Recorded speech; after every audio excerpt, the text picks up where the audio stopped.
Hey everyone, Tim here from Your Six Studios. Today in this video, I'm going to show you how to watch YouTube in your Tesla vehicle. So this is actually really easy.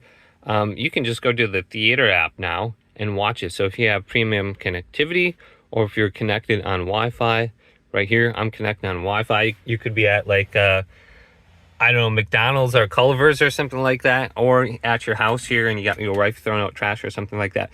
You can just go to the three little dots down here and then find Theater. So you can do this through the web browser too. So you get your web browser, you can just go to youtube.com, but if you go to Theater, you have YouTube listed as an app right here. So you can select it and you can see I have Theater opened up down here. Then you can just go to YouTube and it'll bring open the full screen application. And you can see I'm signed in already because I was watching YouTube in my car here.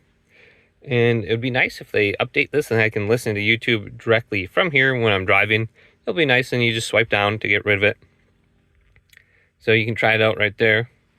Or if you're willing to go to the web browser, type in youtube.com and enter. It'll open up the app as well. So you got two different ways you can access YouTube when you're driving. But hopefully this video did indeed help you out.